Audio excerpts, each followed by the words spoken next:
A little history lesson before we start, because does anybody know what this place was before it was a hotel?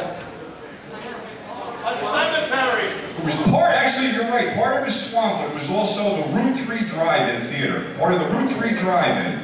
And going back in 1974, I got in my broken down powder blue Dodge Dart, a cooler of beer, bomb on the dashboard, and I was watching a double feature of Savage Sisters and the Big Dollhouse. And in those two movies, I saw a guy who really impressed me because I was big on character actors back in the day and still am. And this guy just amazed me because he was so versatile. He played a little comedy, played a heel, do a bunch of things. And then as I bounced from Grindhouse to Drive-In, I saw things like No Mercy Man, Busting, Woman Hunt, a whole bunch of other things.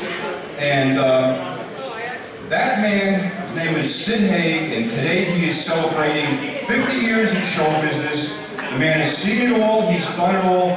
He's a hell of a great guy. So a big hand for Sid Haig.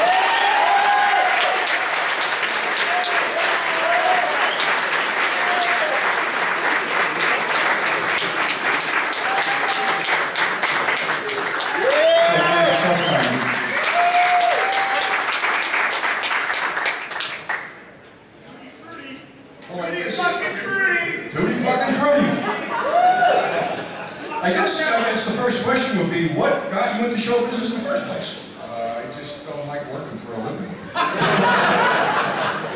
Who does? This actually isn't my 50th year in show business, it's my 50th year in film. I actually started when I was 7 years old, getting paid to dance. Little shit and top hat and tails and thought of singing stupid songs and dancing. But I was making money, so who cares? Yeah, now one of your early roles was for a man named Jack Hill, and was in a movie that had a number of titles like The Maddest Story Ever Told, Cannibal Orgy, and The Liver Eaters, and we all know it as Spider Baby, and you played Ralph in Spider Baby, and I remember you telling me a story of how you studied to be Ralph. Yeah, first of all, anybody see Spider Baby? Yeah! Okay.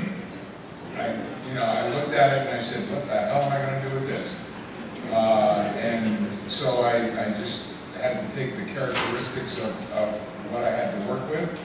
And I went to the zoo and I hung out in the primate cages, and watched the gorillas and chimps and whatnot interact with one another. And then I would go to the park and playgrounds and watch little kids, because that's basically, what Ralph was this guy who was turned into a little animal, and so that's the way I built the character.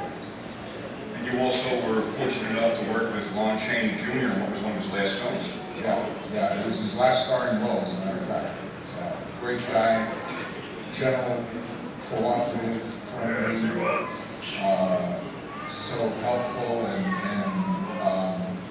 it was awe-inspiring for me, because as a kid I used to go to all the classic horror films and watch Chaney and Karloff and Lugosi, and now to be actually on the set working with them was too much for me to handle the first couple of days.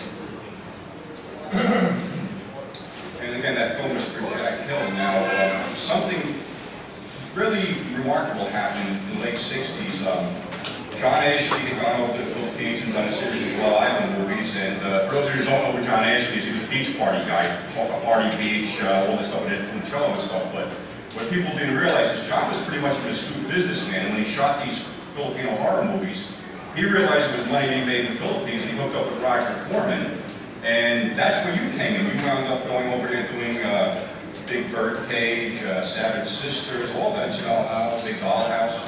Big Dollhouse was the first one.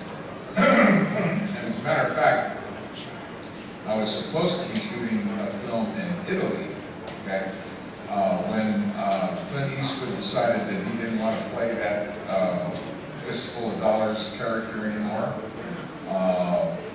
Lee Van Cleef was basically going to take over his role, and I was going to take over Lee Van Cleef's role. But this Italian director got real nervous because he couldn't reach out and touch the actor, okay? I was half a world away, and so he hired somebody else, and the next week I got a call from Jack saying, "We're going to the Philippines, come out and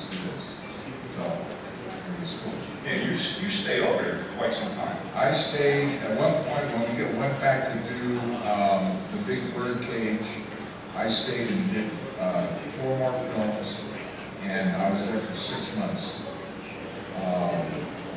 When we first got there to do the bird cage, they put us up in this hotel that was a converted insane asylum. And so they took all the women, because the thing in the Philippines, the formula was like 9 naked women and me. So, and they actually paid me to do that. So I see the women all being taken upstairs to their rooms and everything. This guy takes me downstairs. You know, what the hell? And he opens up this room, and the first thing I see is a rat carrying a kitten out the window. I don't mean to offend anybody, but I said, fuck you. Okay, take me upstairs with the girls. And so, but the women all revolted. They said, we won't work anymore if we have to stay in this hellhole. Because the swimming pool, okay, the lights and everything kind of went bad, and they went, one of the women went, as a matter of fact, it was Van Geur, who went down to the pool and saw a big bug just getting fried, okay, because there was hot wires in the pool. So they put us up in this beautiful 5-star hotel in Makati, which is kind of like the Beverly Hills situation, and I stayed there for 6 months. I was the longest resident in that hotel. When I left, the staff threw me apart. Just to get rid of my ass. Now, when you were over there, you were teamed up with a guy who was pretty much legendary in the Philippines as an actor, Dick Diaz. Yeah. You know, sometimes you were his partner, sometimes you were trying to kill him. Yeah. We had that relationship, and he was great, funny guy. Basically, we were doing a picture called Beyond Atlantis, and the star of the film was Wayne, John Wayne's son. And we're standing out in front of this casino in broad daylight on Rojas Boulevard. Rojas Boulevard is like where all the embassies for all the different countries are. And Vic says, Patrick Wayne, my friend, have you seen the German helmet of Vic Diaz? And he goes, no. And he pulls it out right there on Rojas Boulevard. And I go, Vic, put that away, okay? Because nobody wants to see that. But, you know, that's just the kind of guy who he was. It's the way you roll. And you had a story about Beyond Atlantis where you were supposed to dig a hole, put crabs in. You were supposed to go in a crab pit, and they couldn't dig the hole right. Yeah, okay. They went to, it was a booby trap, okay? And I was supposed to walk through the village and fall in this hole, and there were crabs in the hole. And I go over to see what they're doing. They were digging a hole the size of this table.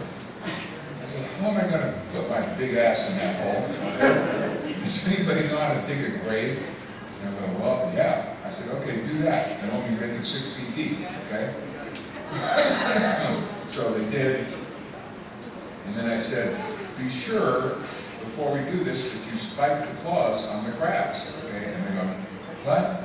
I said, you take little slivers of bamboo and you shove it in the claws so that they can't open them, okay? And I go, oh, okay. We get ready to shoot this thing a couple of days later. And they bring these huge burlap sacks out with full of crabs, and it sounded like a flamenco dancer convention in here. There's all these claws clacking away. And I'm like, hey, wait a second. I thought we had a deal here, okay? And so, another day had to go by before we could shoot that scene. But we shot it, we got through it, and we had one hell of a crab feast at the end. You had told me a story too. You guys went up deep in the jungle with a headhunter tribe. Yeah. There was a place called Manawi, which is so remote that they were completely untouched by the Second World War. They didn't even know there was war going on. Okay? That's how far away it was. And so we went up there to shoot because they had these fantastic, beautiful rice paddies that are built into the sides of the mountain. And it's like 3,000 years old. And so it's an absolutely gorgeous place. But, you know, surrounded by jungle and whatnot. And somebody get that. And we were taken in, 3 people at a time, by a missionary plane. It was a little Cessna whatever, okay, it was a piece of crap. And there was no runway, they just kind of shaved the top of the mountain off. So when the plane came in, as soon as he came in, he crabbed it this way so he wouldn't fall off the other side. And so 3 people at a time, we got up there, and Ham and Jack Hill and I were the last 3 to come up. And we got out of the plane, and all the jungle sounds were there. And, you know, you were running a wild boar down there, and all that shit. And we said, all right, this is cool. And so finally our guides show up to take us down to civilization. And I looked in the bushes, and there was this guy that was about 4 foot nothing in a loincloth and a spear, okay? And just kind of checking us out to see what was going on. And I nudged Pam, and I said, Pam, check it out. And she looked over, and she was the first one at the bottom of the mountain. Okay? She passed up the guides, the elephant guides. I got to get out of here. So we shot there for a couple of days, and then we're walking down the road with our guide, and he said, you know, over the top of that mountain ridge is a beautiful, pristine village, but you don't want to go there. Yeah, sure, we don't want to go there. That's the best thing to say to somebody who's, you know, crazy. And so it was decided that we would go, took a small crew with this camera, and we get up there, and it was beautiful. All these little cone-shaped huts, and one huge hut in the center of this village, and there was a lot of activity going on there. And he said, you know, it's a celebration for planting rice, so I have to go in and make sure that it's okay to come in. And so, okay, so we wait on the outside of the village, and he kind of ducks down from one of the eaves of this hut that is up on stilts, and motions us over, and I come up under the thing, and somebody get that, and come face to face with the guy who was the chief of the tribe. No cartilage in his nose, just meat kind of flopping around there, and no tooth hanging out. And he hands me this bowl, which I recognized as blood, with beetle nuts floating around there. Beetle nuts are like peyote, okay? It's hallucinogenic. And what am I supposed to do with this? And the guy said, you're supposed to drink it.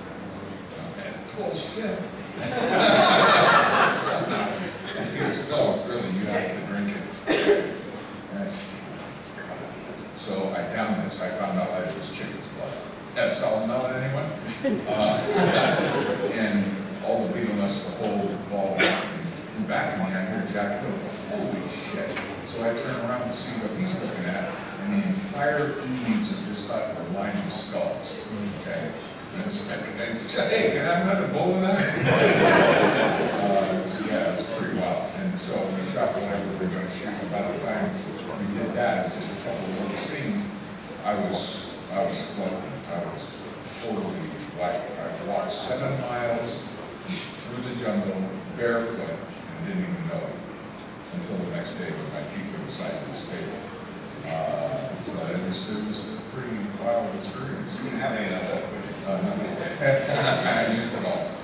You actually, at one point, you bought a cove, if I remember right. I did buy a cove. We were shooting beyond Atlantis, and we were shooting this cove in Bataan, where the Death March took place. Okay? And it was this beautiful cove with cliffs on all sides and a lagoon over here.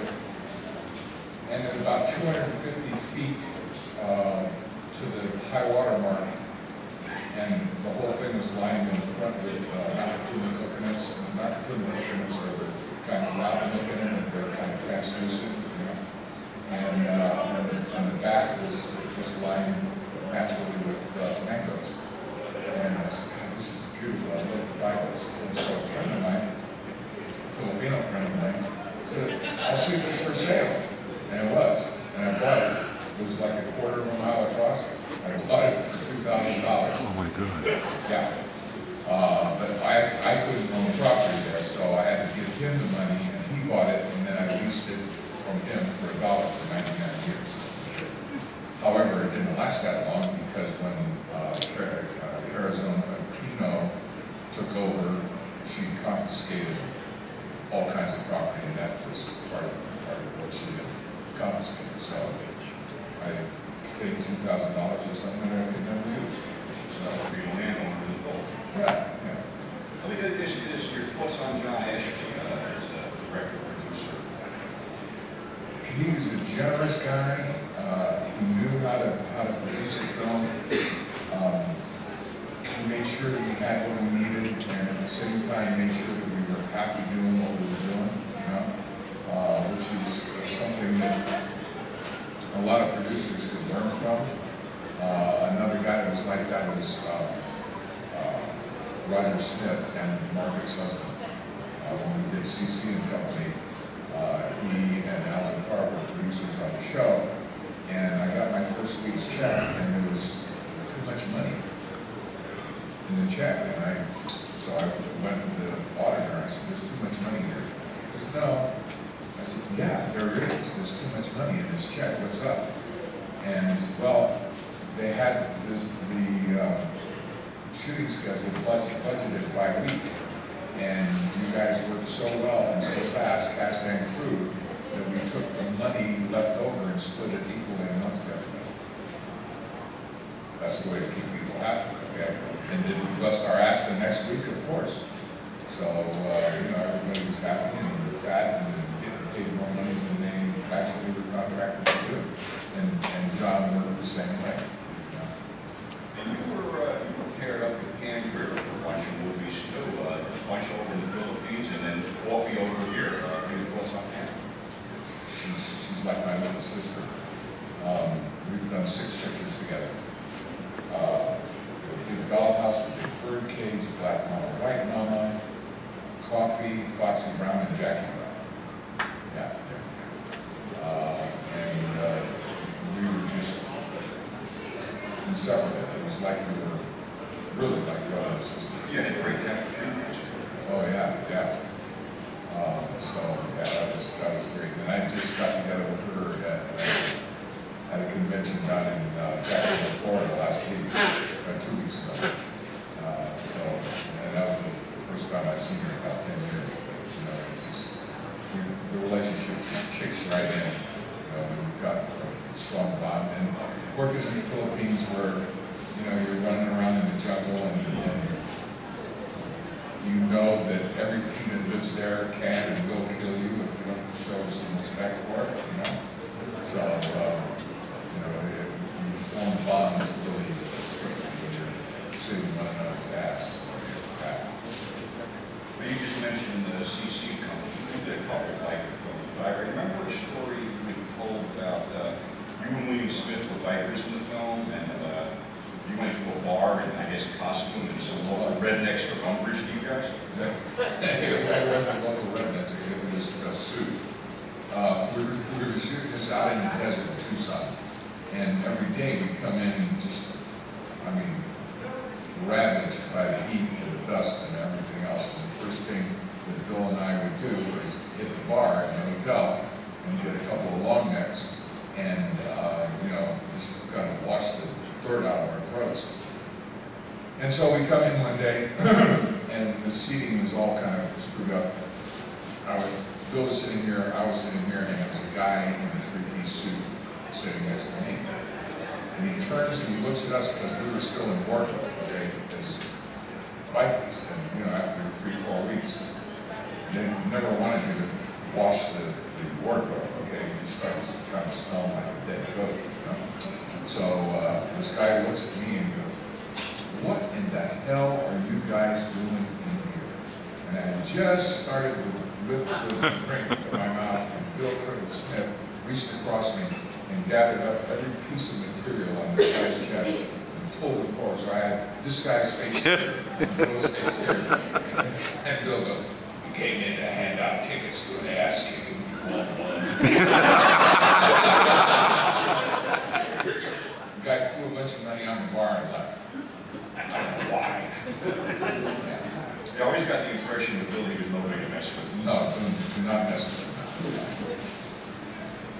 have done a lot of TV popping up here and there all throughout the 70s, but you were actually in a pretty highly rated kiddie show. I think it was Jason Stark's Command. Jason Stark Command, yeah. It was the #1 show on the air for 2 years running. And then it met a very early and stupid demise. The guy who was the head of children's programming that actually kind of originated the show through Filmation Studios got promoted to nighttime programming as, you know, a bonus for having this #1 show on the air. And this woman took over for him, and she shows up one day to the studio, and I'm walking down the hall to go do something, and her little booger-eating kid coming down the hall this way, and we met in the intersection, and the little kid ran into my knee, okay, and started crying, and the show was canceled. Yeah, real brainiac, okay. What you did really strong, Jesus. It's only a me.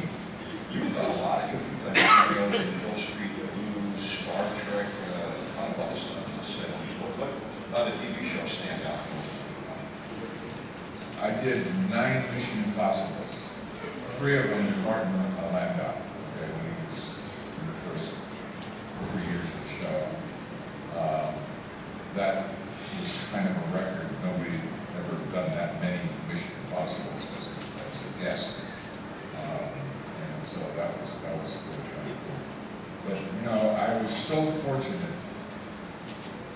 Really, I look back, you know, the people that I worked with, the absolute legends like Red Skelton and Lucille Ball and Danny Thomas and just on and on, Cesar Romero, all these people that I worked with, and names that most of you are probably not that familiar with, except for, you know, Lucille Ball.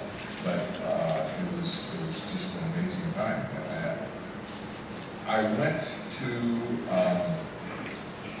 CBS Studio City Studios to pick up a script for an episode of Get Smart that I was doing. And I had my family with me, and I left them in the restaurant across the street. Okay, and I said, I'll be back and we'll get lunch and then go on and we'll do whatever we're going to do. So I pick up the script and I come back to the restaurant, and there's 2 guys sitting in there that didn't look like they could, you know, afford to buy a cup of coffee. They were scraggly, their clothes were all messed up and everything. And the guy turns to me and he says, "Are you an actor?" And I said, "Yes, I am." He goes, "Well, we are writing the Bob Hope special. It's going to be shooting in a couple of weeks. You would be perfect for one of the roles." And I go, "Yeah, boy, I've heard this story before."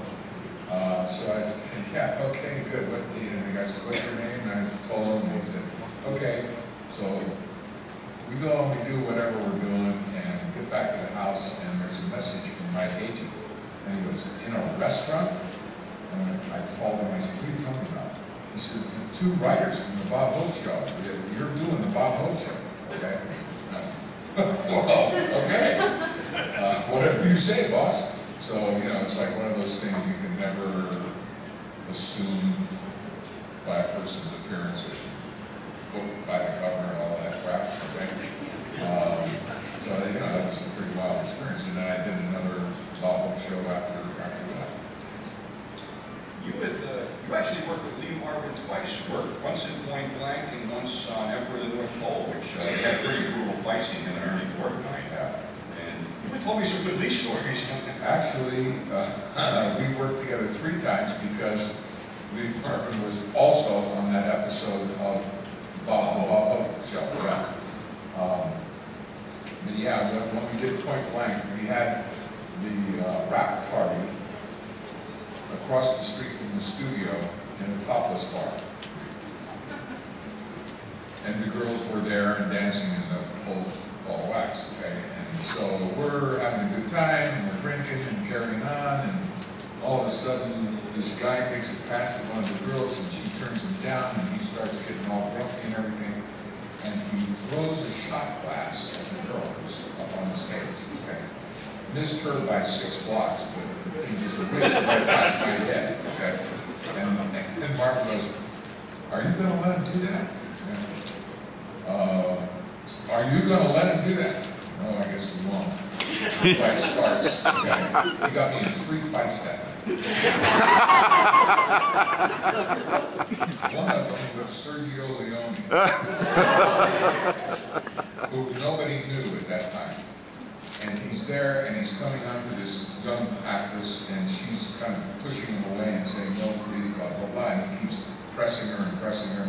And I tapped him on the shoulder, and I said, "Hey, pal, you know, the girl says no. And no, I don't care what language you speak, no means no. So, will you leave her alone? Don't bother me."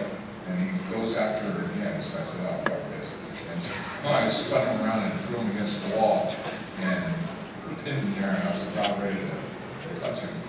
And the whole thing got broken up. And I found out later that he was Sergio Leone. And that's one guy I've never worked for. Go figure. How was your reporting on it? I really didn't have any scenes with him, but you know, the bar is there, the hotel is there, and all that, and yeah, that happened. And it was funny. We went to his suite for some reason, I don't know, maybe to get some fresh booze or something, and they had the picture of the current president up on the wall. You know, there was one of those areas where they do that, okay? And he had this jockstrap draped over Richard Nixon's face. I said, "Okay, so politically we know where Ernie's at." Yeah. Is this blood? No. It's not blood. Yeah. But Newmark was an amazing guy. Fun. Even though he got me in 3 fights. At one point he said, "Sid, we're drunk." And I said, "How do you know?" He said, "Because about an hour ago we switched from vodka to gin." I don't know, I got home. Every time I blinked my eyes, it was like symbols going off. It was crazy. Yeah. Well, you hit a point in your career where you basically said you were sick of being a heavy, you were sick of pointing guns at people, and it's sort of like parallel what happened to Lee Van Cleef. The same thing happened to him, where he had dropped out for quite a few years until the Leone deal came up. But your thing was Quentin Tarantino contact. Yeah. I flipped off Hollywood. I said, you know, you guys don't get that I can remember more than point a gun in somebody's face, and I'm not playing anymore. And one day the phone rang at home, and it's Quentin Tarantino on the other end of the line. I don't know how he got my number. It's like, you know, if you're Quentin Tarantino, it's like you're in the CIA or something. And he said, "I get it. I know you don't want to do any stupid heavies, blah, blah, blah, blah. I've written this part especially for you. It's a judge in Jackie Brown, and you will play it. And I won't take no for an accident." "Okay, boss." You know, whatever you say. And we went in and did it. And to show what kind of a movie buff Tarantino is, we spent the whole time there with him reciting every line that I've ever said in any film that I did. Wow. How do you remember this crap? I don't even remember. Yeah, he's wild. And working with him is like working inside a blender, okay? Because he's got energy that just goes 360, and it's amazing. You get tired just being in the same room. I heard a story that Pam didn't know you were cast as a judge, and when she walked in the room, she lost her shit when she saw you. Oh, yeah. She literally hit the ground laughing, okay? And that was another one of those deals that had been 27 years since we had seen one another, and we picked our relationship right back up like we had just had lunch the day before. You would also play the bartender in Kill Bill. Kill Bill, yeah. I actually had like 5 different parts in Kill Bill. He first cast me as the orderly, the guy that was pimping Uma Thurman while she was at home or whatever. And then gave that to somebody else, and then he cast me in another role, and then he gave that to somebody else, and on and on and on. I guess the only thing left in the picture was the bartender, so that's okay. Right. Prior to that, I skipped over. You want to work for Fred Owen Ray at one point to the Commando Squad. Oh, Commando Squad? I did something else about it, too. Oh, yeah, no. I don't know. Yes, Commando Squad. Yeah, that was kind of an interesting film. Bill Smith was in that film as well. Okay. And one day we're shooting, and Fred didn't know it at the time, but Bill went up on his lines and he forgot what he was supposed to say. And he just stopped and he said, "That's it, I quit. The hell with this shit." And Fred goes, "What? What's wrong?" He said, "I told you, it's in my contract that I cannot do a scene with Sid Haig standing in back of me." It's like, okay, fine. But we're great friends and we always get one another in trouble. So people go, "Hey, it's no, they're cleaned up again, it's not good. We'll never get anything." The guy that really was crazy in the shit, he and I became good friends, was Dick Carey. We're doing this picture called The Warlords for Fred. Yeah. And he's getting ready to do a scene, and Fred says, "David, where are your teeth?" Because he didn't have his dentures in. And Carey,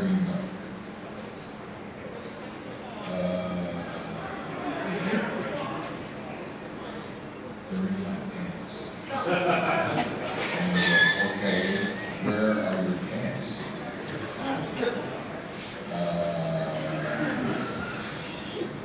I got him on. "You son of a bitch, get those teeth back." I remember going to see this thing. Yeah, so, great fun. Getting there. And you know what? The way he died was the way that he was just on the edge, all the time. Great guy. I love him. He used to come here a lot back in the day. David Carey would get off the plane and go right to the bar, behind the bar, never ask the barmaid to do anything, so maybe his own drinks. Oh, yeah. That's the way David was. Yeah. Now, how did you come about getting involved in the House of 1,000 Corpses?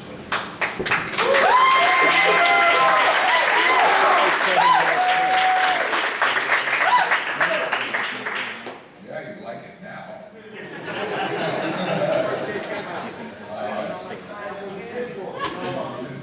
This was pretty much at a time when I still said, I'll never work in this town again because these people are just too stupid. And I got a call from my agent and he goes, "Okay, here's the deal. What now? And you're supposed to go to this office on Wilshire Boulevard and pick up a script, sign a letter of non-disclosure, and take it home and read it, and if you like it, the part is yours." And well, okay, they're starting off right. So I took it home and I read it and I said, "Oh my God, I had so much fun with this." And so I said, "Okay, I'll do it." And Rob and I had never met, okay? But I found out much later at his wedding reception, I was standing there talking to his brother, Steiger. And he said, "This is so weird." I said, "What, the wedding?" He goes, "No, standing here talking to you." I said, "What are you talking about?" He said, "When Rob and I were little kids, we used to wake up every Saturday morning and watch Jason, Star of the Man, and we used to scare the shit out of us." And that stuck with Rob all those years. And later on, when he gave me a Lifetime Achievement Award at the Igors at Universal Studios, this is what kind of guy he is, okay? He was on tour with Alice Cooper, and he canceled one night of his tour to come back to Hollywood to do the support. That's the kind of guy he is. And so it was, he said, "If I ever get to direct the film, that's the guy I want in my movie." Fuck yeah!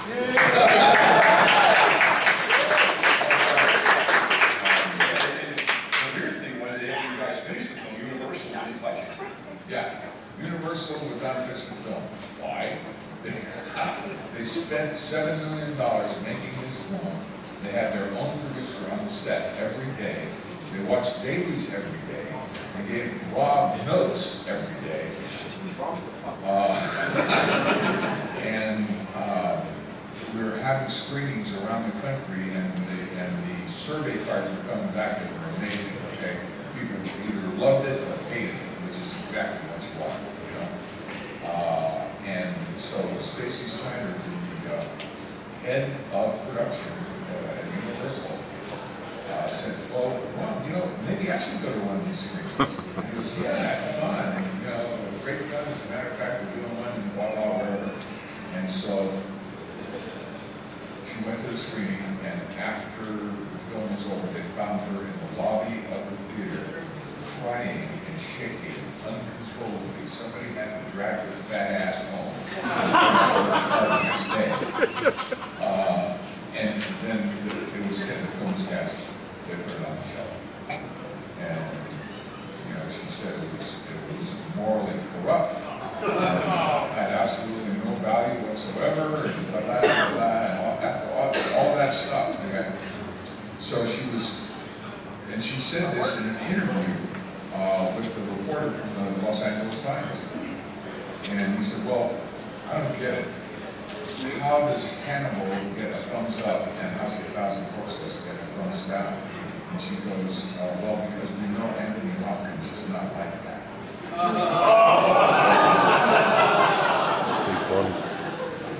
Thank you, Miss Finch. So, you know, it sat on the shelf, and then finally MGM picked it up. And Rob was doing one of those famous people interviewing famous people things on MTV, whatever that was called. MTV, the place that no longer plays music.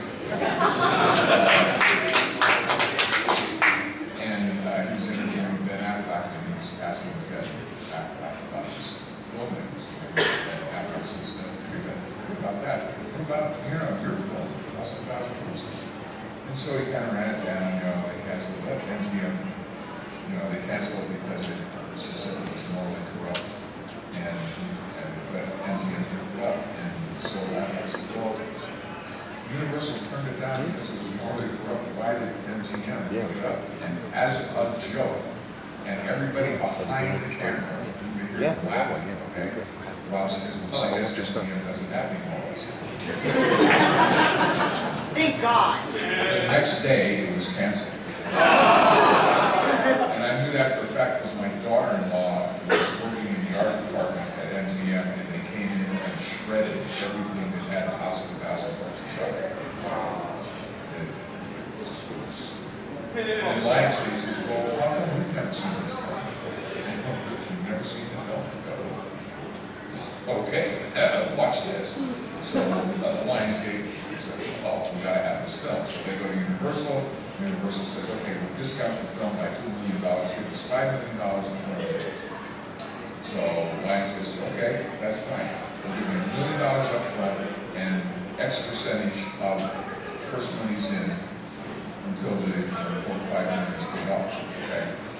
The film was paid off in full the first day.